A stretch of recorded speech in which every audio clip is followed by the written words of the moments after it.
Hey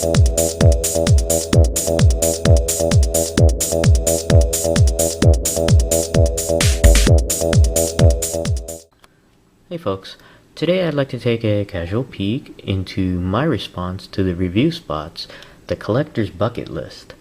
I'm one that actively seeks out in reacquiring items that I experienced as a youth. Some of them I actually had as a child, a lot of it I didn't. And I thought it was a great question that the review spot actually posed to his viewers. I actually have an extensive bucket list, and I'm actually kind of proud to say that I've checked off a lot of what's on my list. Obviously I have a lot more than what's displayed here, but I just wanted to at least show you some of the items that I've reacquired and checked off my list.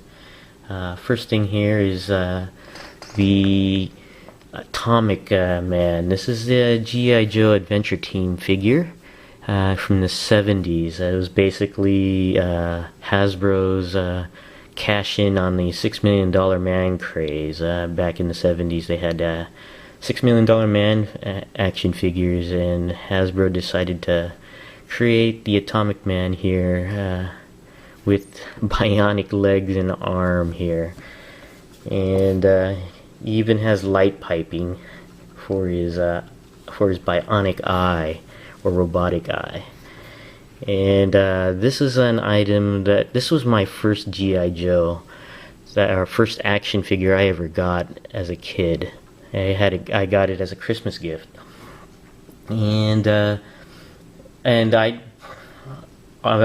lost the figure growing up, and as an adult I actually wanted to I guess relive my youth and find this figure, and I was able to find it through eBay. So but this was my, not this figure, but this was my first action figure, the Atomic Man from the Adventure Team. If you've seen my video response of to Garhawk's 100 subscriber video, you already know about this one. This one is my first memory of having a comic book, and this is Batman's Detective Comics number 467.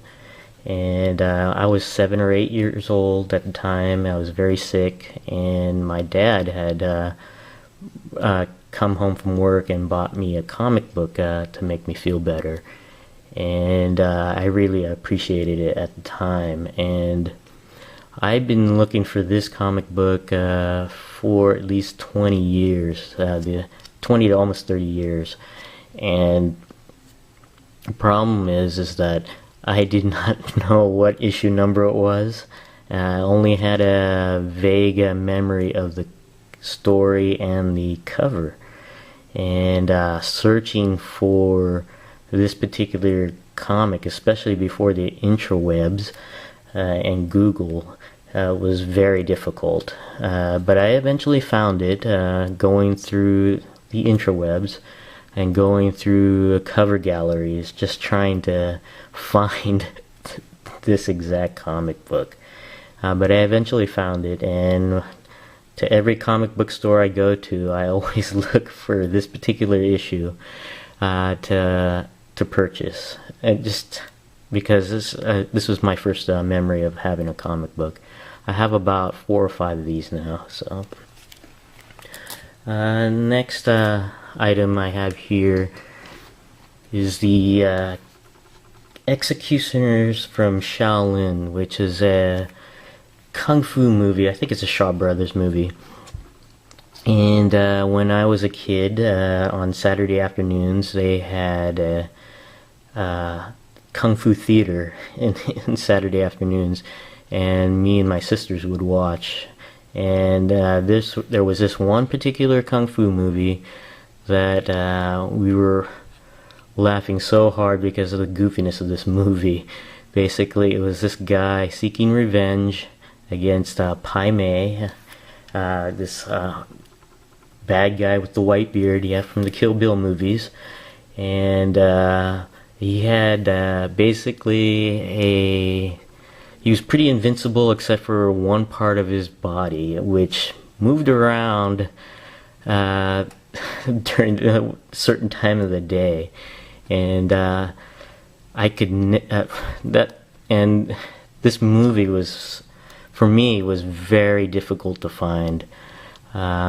Even with the interwebs, finding this movie was a real pain, but I eventually found it browsing through a lot of Asian cinema sites, going through the sites that were not in English, trying to find this movie. But I eventually found it. I don't think it's a legal copy of the movie. I think it's a rip of a video cassette recording of the movie. So, but this was a major accomplishment in checking off my bucket list. Yeah, the few items that are not on my bucket list, I would have to mention the one thing I don't have checked off was an item I never had, and it was a game that, going through the Best catalog, I'm not sure if anybody knows what Best is, but it was a department store, and they had catalogs, and me and my sisters would actually go through those catalogs, just basically window shop through those catalogs as kids. And there was one game that I always wanted, and that game was Milton Bradley's Dark Tower. And I'm still looking for that, but I'm looking for an inexpensive version, a working and inexpensive version of that game. Just looking at the prices on eBay, where it's beyond $100 for a working copy of that game. So eventually I may get it, but that would be one item that's still on my bucket list. And that's about it. I just wanted to create this quick video as a response to the review spots, the collector's bucket list. Thanks for watching, and I'll see you guys next time.